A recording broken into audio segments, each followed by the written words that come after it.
welcome to the Heartful Parent Podcast. I'm your host, Christy Keating. In this podcast, we talk about it all, our parenting, our partnering, and our professional lives, because they are all a part of us, and we were never meant to do this alone.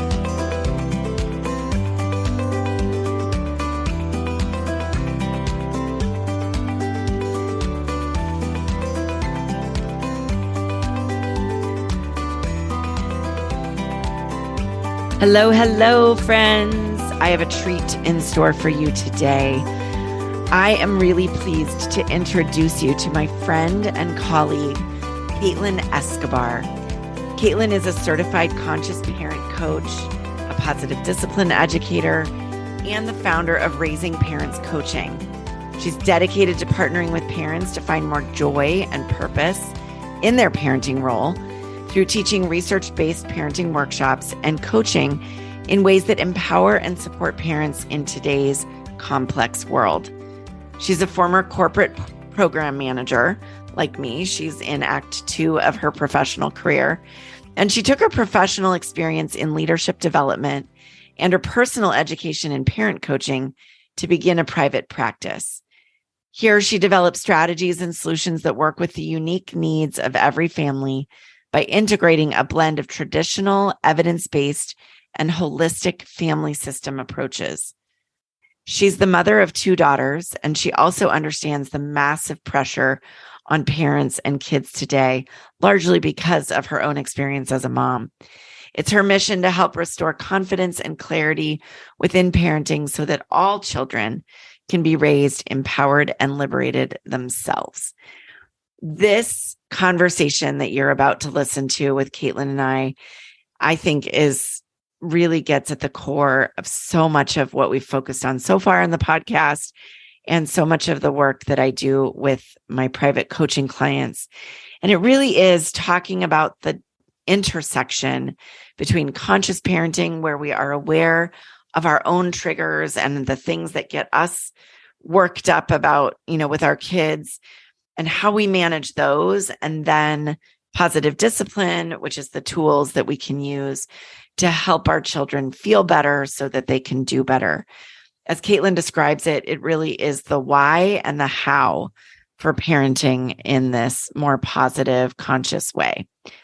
And I love that we, as we dig into it, we talk a lot about the philosophy, but at the end, Caitlin offers you a 5-step strategy for managing your own triggers when your kid does something that just gets you worked up. This conversation is both philosophy, ideas, and concrete strategies, and that I think is valuable. So I hope you'll enjoy this conversation with Caitlin. Without further ado, my friend Caitlin Escobar. Oh, welcome, Caitlin. I'm so excited to have you here on the Heartful Parent Podcast.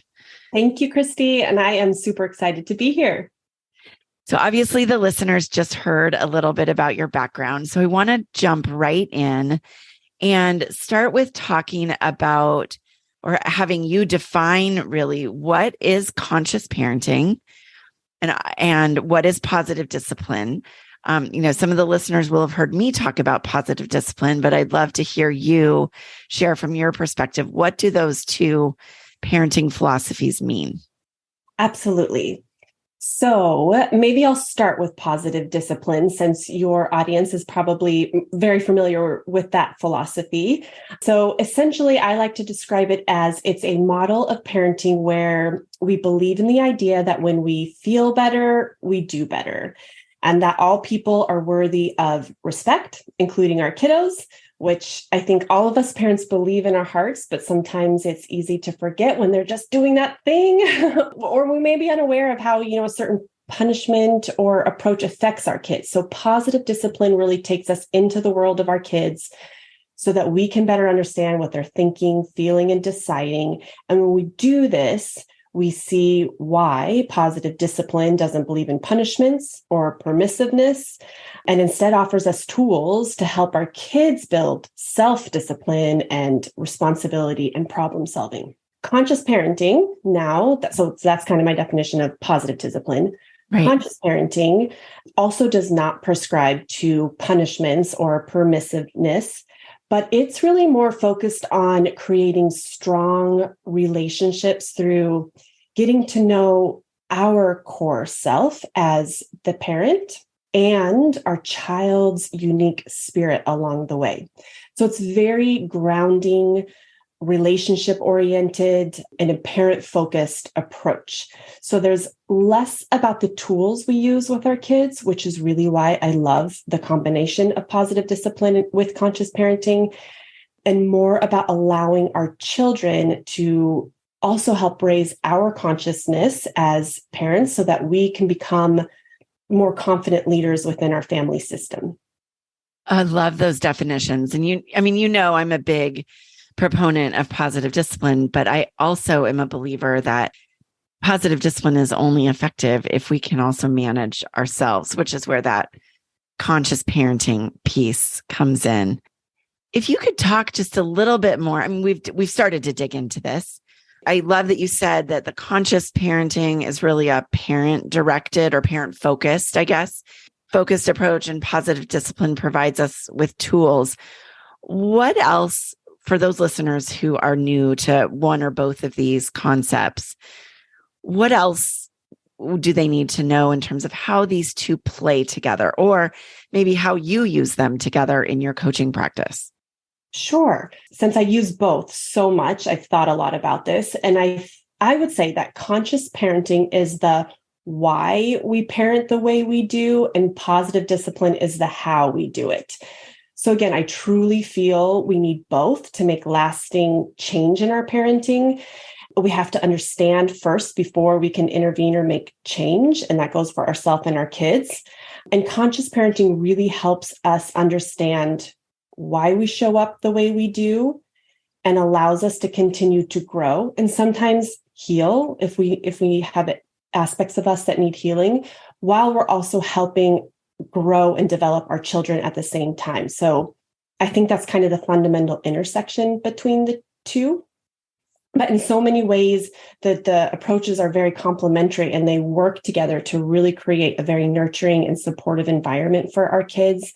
And a lot of the principles are the same, like belief behind the behavior and connection over correction. Like all those things are so aligned. And both approaches are really focused on building a strong connection with our kids and helping them to develop self-awareness and that internal confidence. Which I think is such an important piece, that the relationship at the core of all of this, and that connection piece, which having, obviously studied and practiced and taught positive discipline, and having, I'm not a certified conscious parenting coach like you are, but have read the books by the founder, Shefali Sabari. And that intersection, I think, is just such a fascinating place to kind of play a little bit. We've talked in the last few minutes about it from a kind of big picture view. Describe for us how that looks in practice. How do we blend these two things in practice? If I'm a parent and, going about my day with my kids, experiencing the ups and downs that parenting always brings, right? Yes. How do we sort of use both of these philosophies or approaches together in real life? Because that's what parents often think, right? Well, that's nice. How do I do it in real life? Totally. No, I love this question because I'm the same way. Like I need concrete examples of how this actually works, because it sounds nice on paper, but let me hear how this is really going to work. So let's just use, I think, a typical example that many of us have as parents or caregivers experienced. So let's say your child is just having a major meltdown. And this is like the third meltdown of the morning because you're trying to get out the door and your kid just wants to stay playing. And so you lose it, like most of us would. But the way we lose it is different, right? So some of us may scream at our kids. That's me some mornings. Some of us will, just put all the toys away ourselves because we don't want to deal with it. Some of us may just walk away and kind of stonewall. So conscious parenting is going to help us understand our unique reaction to this and how it triggered us and why we reacted the way we did.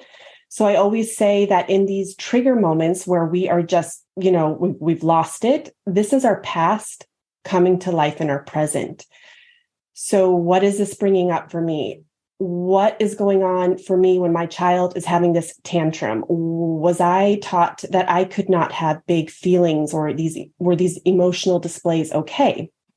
So this investigation piece, this self-reflection, that's the key to feeling really more at home with ourselves, so that we can start to show up as the parent we want to in these moments. Because only when we do this work are we able to access the part of us that we can, so that we can really recognize what's going on for our child in that moment, see their emotional experience, and be there for them without being taken over by our own stuff. And this is what our kids really need from us, especially as they're learning how to self-regulate. They're learning through co-regulation with us. So it's hugely important, and such a big focus of conscious parenting in that piece is the regulation of our own, understanding our triggers so that we can be that co-regulator with our kids. And then the intersection of both conscious parenting and positive discipline is the next step in validating our kids' feeling in that moment. So as long as we didn't get taken over by their feelings, the first step would be to validating what's going on for them. So, you might say something like, I can see you're really upset. You were really having fun with your toys. I know you want to play, or you wish you could play longer. I understand. You're allowed to feel upset. So here is first part, right? Not the last part, but we're validating our kids' emotion, which helps them feel understood, and they're learning language for their feelings. So I think that's both positive discipline and conscious parenting. And then where we cross over more to the positive discipline side is when we start to help our kids find solutions to a problem. So you might say something like, I see we're having a problem with stopping playing with our toys in the morning. I mean, it depends on how old your kids are, but maybe we put this on the family agenda to talk about how we do mornings, which is a positive discipline tool. Or do we want to come up with a one-word reminder next time, 5 minutes before? Or, there's just probably several positive discipline tools you could use in this moment. This is where we're really going to try to cross over and help our kids develop problem-solving skills and teaching them how to take responsibility for their action. But we as parents need to be able to get to that point to use them. And that's where I believe the conscious parenting really helps us do. I love that example that you used, because first of all, have to imagine there's not a single parent listening to this that cannot relate to the stress of getting out the door in the morning and a child, right, that doesn't want to go or is dragging their feet or whatever they're doing, playing or, Yes, that's where I use that example, because it's my house. Yes. And it is my house as well. And it may be different reasons why they're not getting out the door, but constant problem. And so many of the families that I work with as well say the same thing. So this is you're right. It's the perfect example. But I think what's so great about the way that you just, what I really love about the way that you described that is that so many parents want to jump right to the tools. Tell me what to do. Mm-hmm. Tell me how to do it, right? Tell me how to make this not happen. Tell me how to fix my kid, right? Tell me how to make them not be so difficult. And what you kind of illustrated is that we have to first start with us. And you know what that reminds me of too, is because when we think about parenting, it is so child focused, right? It, just like you said, it's so natural for us to only want to look at the child's behavior and how to control that. So what I also like to say about conscious parenting is it reminds us that it's called parenting and not childing. And so to take a moment to really turn our gaze inwards to ourselves. And when I say that too, not for the purpose of self-blame or anything like that, but just kind of understanding, because that allows us to start to learn so much more about our own circuitry and our triggers that might be getting in the way of us intervening with the right tools and approaches that our kids need in that moment. That raises for me, I'm really intentional about saying that I'm a parent coach, not a parenting coach. Oh, and there's a difference, right? Yeah. I think there's a difference because it's what you're tapping into right now, which is this idea that, we are parenting, not childing. And that act of focusing on us is sort of where this all starts. not to say that there aren't children who, genuinely need support and help Yeah. for whatever their own challenges are. I don't want to diminish that in any way for parents, but it's even in those circumstances, we still have to start with us, right? Yeah, because we also need help and support, right? And so until we look inward to see that, we can't get that for ourselves. We are just as important.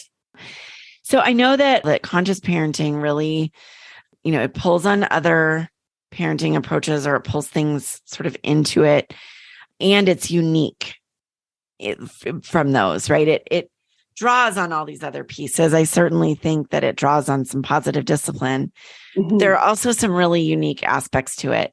How is it different from what our listeners might have heard before in talking about parenting in general?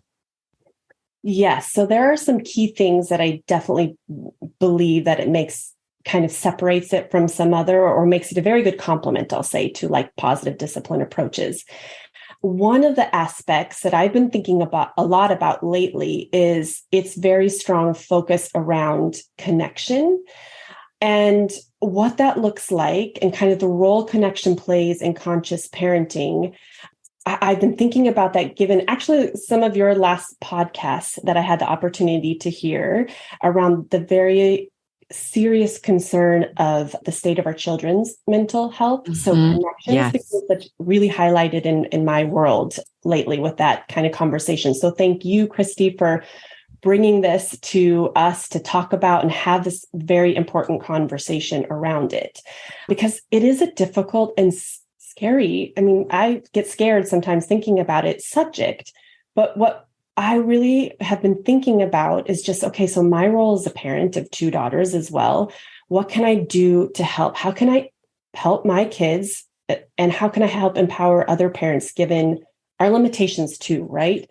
With the serious concern around all this and how overwhelming it feels, what gives me hope is that I do think there are things as parents that we can do if we're willing. And willing sometimes means getting help, right? Like you guys touched on. That is so courageous to recognize and do that.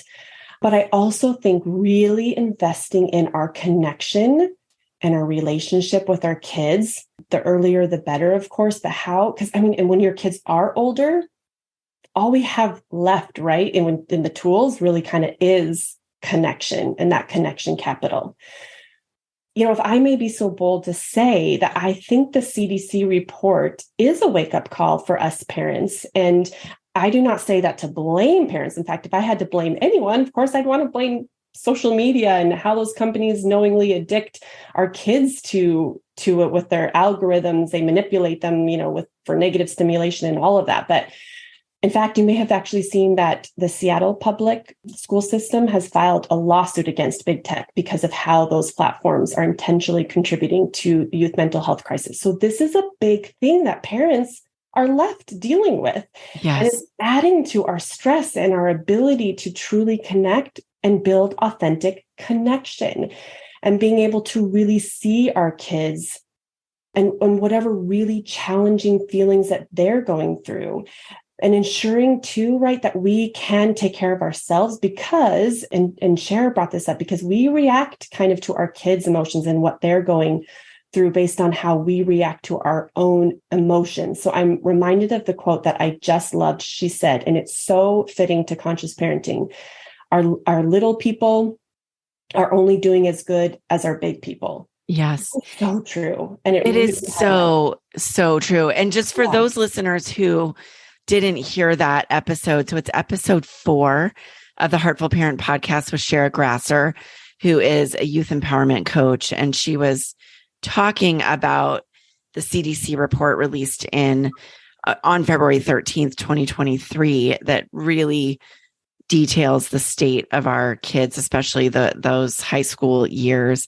But that's indicative of how all of our children are doing, right? And Shara, and you just touched on this, Caitlin, Shara really talked about connection as being, or lack of connection as being the root cause. So I love that you're talking about it again today, and how these two philosophies of parenting build that connection. Mm-hmm.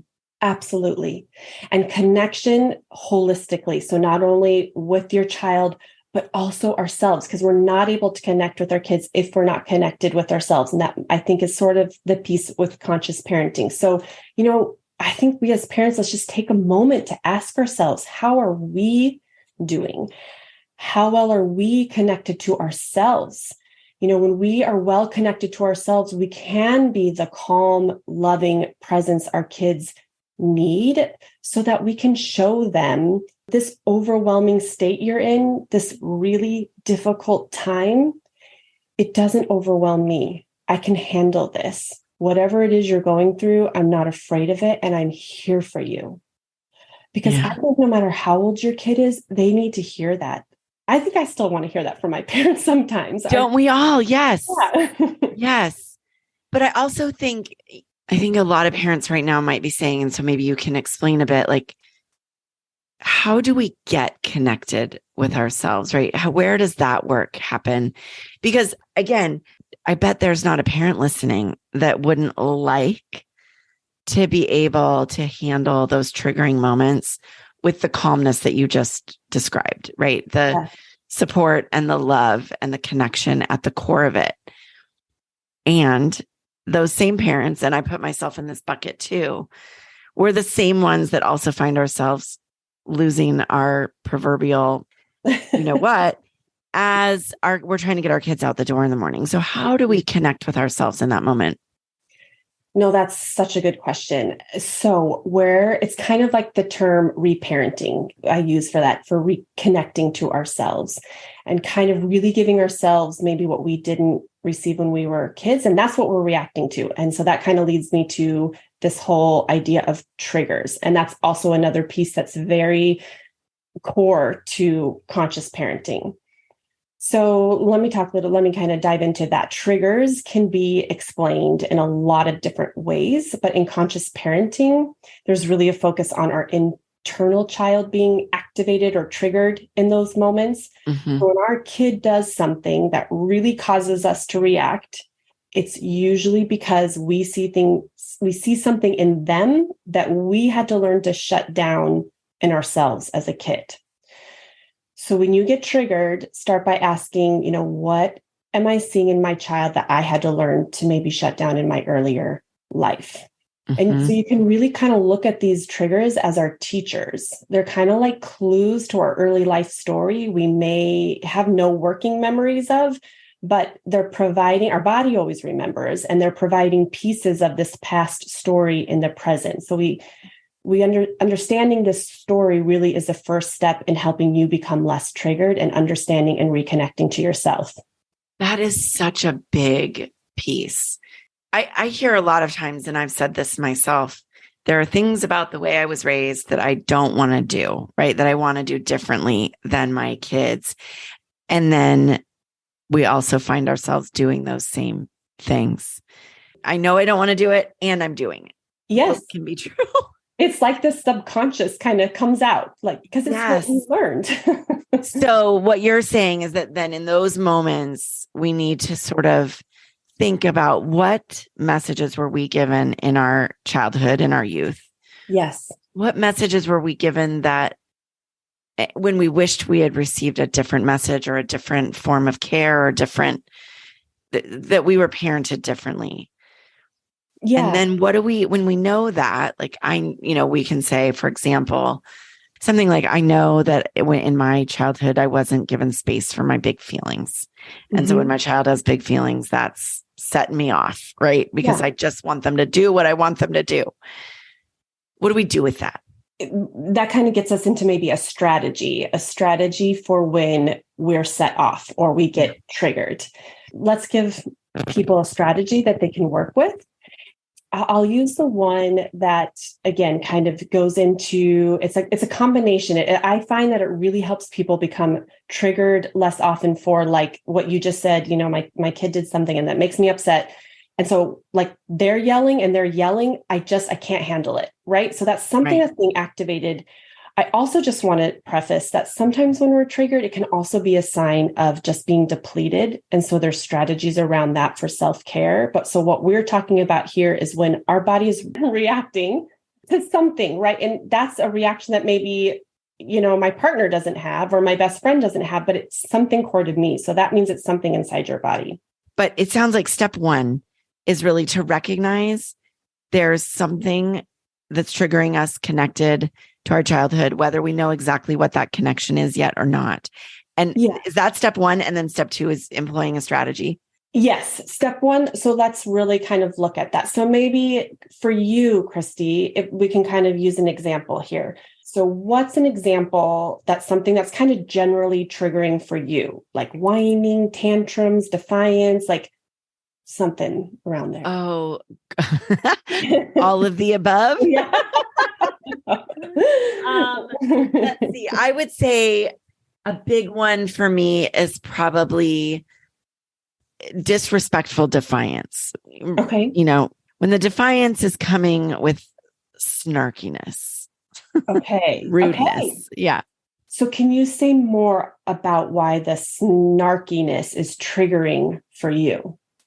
It's a great question. I think it really comes down to respect for me, right? And I work really hard to cultivate respect. My husband and I work really hard to cultivate mutual respect in our home.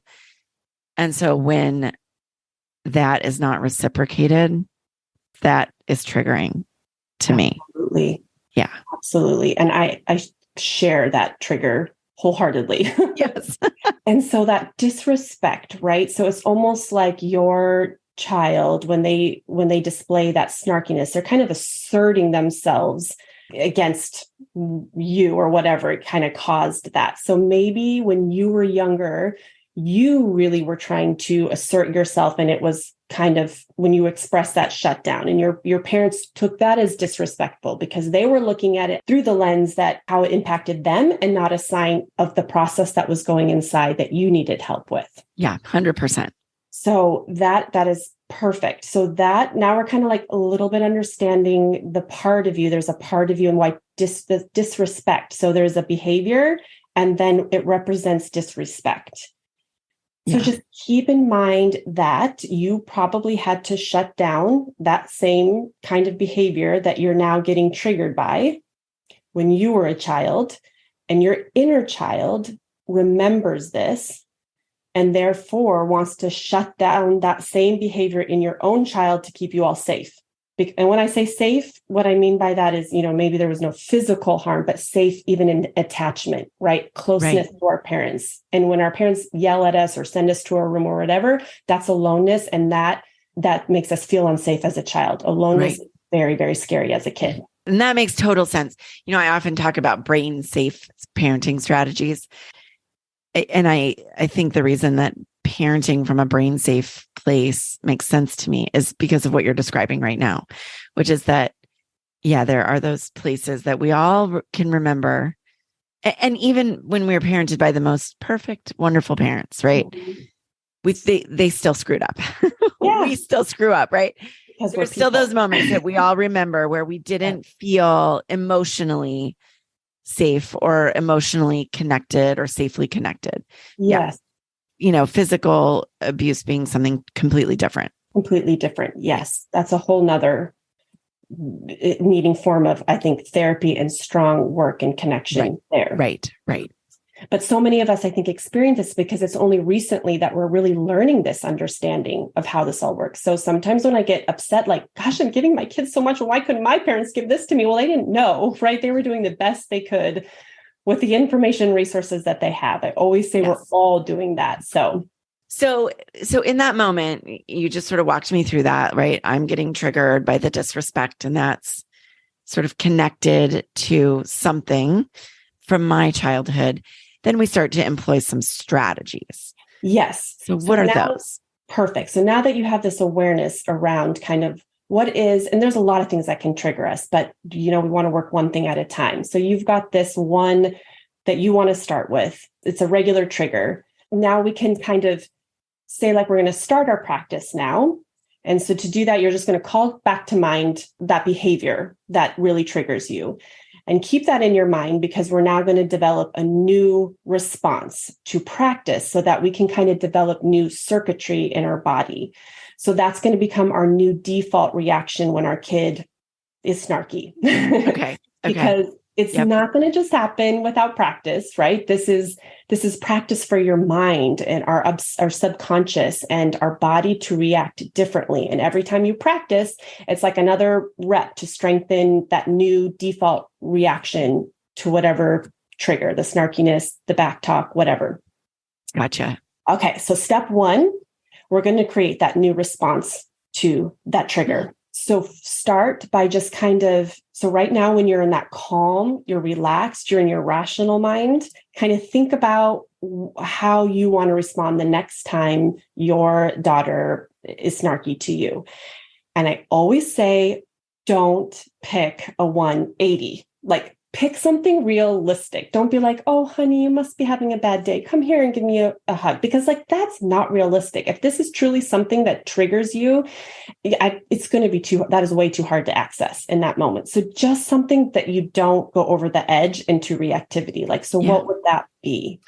So it's interesting that you asked that, Caitlin, because this is something that I've actually done some thinking about and work on myself, because I don't like that feeling of being triggered with my kiddo. So one of the ways that I often respond, and when this comes up, is, ouch, that hurt. Yeah. Right. Like, I just kind of call it out for the impact that it had on me.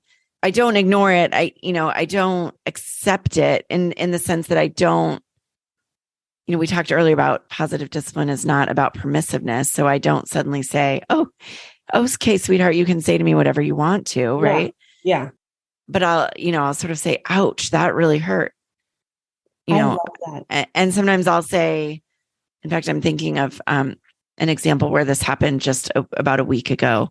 So I'll tell you a little story about it, and then you can use that to tell us what parents could do. So my daughter and I were skiing together, and she fell and was getting very, very frustrated trying to get back up and get her ski back on. And I was a little ways down the hill, and I was trying to be helpful, and I was calling up to her and saying, you've got snow stuck on your boot that you need to knock off. She couldn't see it from where she was. You won't be able to get your ski on.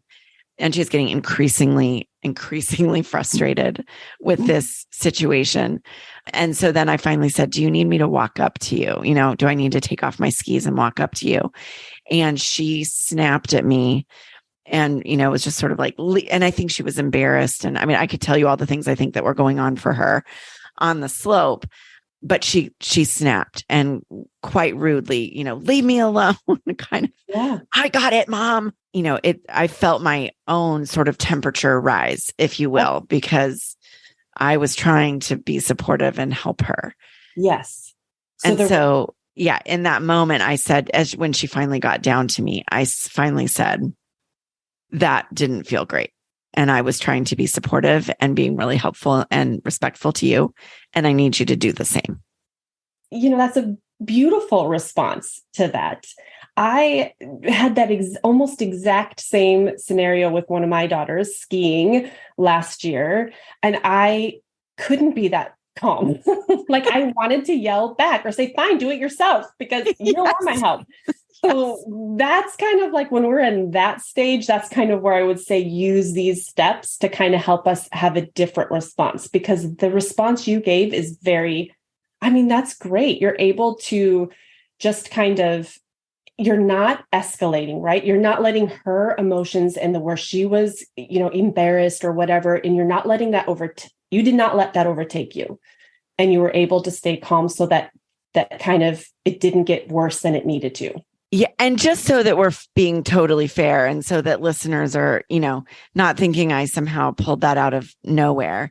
Obviously I've done this work, but also it was really good that she was a ways up the slope, and I did have a few minutes. Yes. Right. To kind of maybe go through the steps that you're about to describe, so that by the time she got to me, yes, I could handle it better than I might have had she been standing right next to me. Yes. Use any resources like the time proximity that you have to help with the cool down. So that's great. That's really good. So with that, imagine that we were standing right next to each other, and I did go to that. Fine, do it yourself. Yes. I'll meet you at the bottom. You're on your own, kid, right? Yes. What are the steps then that a parent might walk through to instead get to the, hey, not okay, kiddo, not okay? Perfect. Okay. So say like we did react the way I did last year with the ski incident. Then the step one is, okay, let's think about the new response. And that's where I just, again, highlight what is a realistic response that we would say. If it's that we're going to need 10 seconds and tell them, hey, those are really big words you're using right there. I know you can think of another way to say that, or what you said, Christy. That's beautiful. So just kind of think about what that is realistically. That's step one. Step two now, because this is something we're doing again when we're away from our kids, when we have 5 minutes to ourselves, visualize that triggering event again. So kind of really use your descriptive skills here and picture when that happens. So put yourself back on the mountain. Do you feel, is it, snowing? Do you feel the snowflakes and the cold and the wetness? Trying to like how it felt getting back up that hill to her. Do you hear other kids in the background? Can you hear her voice and the words that she's saying? Just really get into all the details, get into the snow, get into the cold, because what we're trying to do here is trick our body. So the more details, the better. We're trying to trick our body into believing we're in that same space. Step three, now notice your trigger response. So if we're doing a really good job bringing ourselves back there, you're going to feel the trigger building. And this is important because we want to feel that. We want to try to kind of feel it start to take over. We actually want that. Step four, this is the key piece. This is where the change happens. Acknowledge and validate that part. You're acknowledging the trigger is likely your inner child trying to protect you from something in that moment. It's trying to protect you from something it remembers as unsafe when you were a kid. So to do this, it's really helpful to kind of talk to it. And I know this can feel weird at first, but it's important I think it's really important to acknowledge and talk to it, because when you do that, you're acknowledging that it's just a part of you. And when something's a part of you, it can't take over you. It can't make decisions for you. It's just a part. So I like to just kind of make connection to my body in some way. And you can say something to yourself like, it's normal for her to be upset when she's falling down and can't do something. There's no danger here. And if you have time, or you're kind of newer and trying to get deeper into this, I would really get into the validation and just thank that part of you that feels so disrespected by her, so disrespected. And so you react so harshly, not that you did, but whatever. And I can tell myself, I know you have positive intentions. I'm trying to reenact a process that I learned in my childhood to keep me safe. I'm meaning to keep everyone safe, especially those I love. And I appreciate all that it's done for me, but I'm going to ask it to step back now, because the way it helped me in the past no longer helps me today. So whatever words you use in this step, what matters most is that we're building space from our old process as a kid and our reactivity, and grounding ourselves in safety in that moment to build regulation. Gotcha. That's the key step, step four. And then the last step now is to practice your new response. So now that you've told your body there's no danger, you can practice how you would like to show up. So whatever that realistic response might be, now you say it. So it's just a 5-step strategy to just practice this response, because we want our body to start feeling that response. It's similar to why athletes visualize. They're literally practicing their routine, feeling the adrenaline. And then we can do that same thing to start to build new circuitry in our bodies as well. You know what I love about this? And first of all, we will make sure to put those 5 steps in the show notes so that anyone who's like, wait, remind me what they were, they can find them there. When I talk with clients a lot about kids who are getting emotionally dysregulated, I often say you need to practice the calm down strategies when they're not stressed, right? Because accessing those kind of strategies when we're under stress is really, really difficult to do. And you're suggesting that we as parents need to do the same thing. Practice our responsiveness instead of that reactiveness when we're not in the moment. Yes, just like our kids need to be calm to practice new skills. This strategy has us practicing new responses when we're grounded and calm. I love it. I love it. Caitlin, you and I have spoken obviously a number of times before. You were so kind to speak inside the Heartful Parent Academy. And I know we could go on for hours about this, but in the interest of time, unfortunately, we can't do that. So I want to wrap up with one final question for you. Actually, two final questions. The first one is, would you mind sharing with the listeners, what does the phrase heartful parenting mean to you? I believe heartfelt parenting is when we are connected to our own heart so that we can also connect to the heart of our children. I think it's so important to not forget to keep investing in our own growth and development as parents as well. Yeah, I love that. It's always an interesting question when I ask people that, what does heartful parenting mean? Because we all interpret it just ever so differently, but it's always a lovely way to think about it. It just made me think of one more thing when you said that, like heartfelt, like even what we were just talking about. So being heartfelt to yourself as a parent, a heartfelt parent is not getting mad at yourself or beating yourself up when you're triggered, right? So really showing yourself grace and reminding yourself that there's something important here for you to learn and that your needs matter. I think that's all kind of incorporated in that heartfelt parent. I love it. I love that.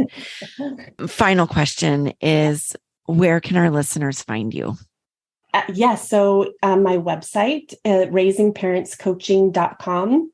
Would love for people to come say hi. I do a monthly newsletter. And so if anyone would like to sign up for the monthly newsletter, they can also receive a free reparenting workbook that I have as well that really kind of goes into depth about a lot of what we talked about today. Perfect. We will make sure that link is also in the show notes so everyone can find it there. Caitlin, thank you for sharing with us today the connection between these two really beautiful parenting approaches and how they can sort of sit side by side in serving us. Yeah. I'm really grateful to you. I'm grateful for the work that you're doing in the world, and I hope we can talk again. Absolutely. Thank you. And I appreciate you, Christy, and everyone listening. And I look forward to the next time we speak. Thank you so much, everyone, for joining me on this episode of the Heartful Parent Podcast. I hope that you got so much out of my conversation with Caitlin Escobar and have some new ideas and strategies to walk away with today. All the places you can find Caitlin are in the show notes. And in the meantime, do me a solid, like or follow the podcast on your favorite podcast platform. And if you feel like you're getting good value out of this, drop a review or a rating. We'd love those 5-star ratings, and share it with a friend. I'd love to get this into the hands of more parents who need it. Thanks, take care, and I'll see you next week.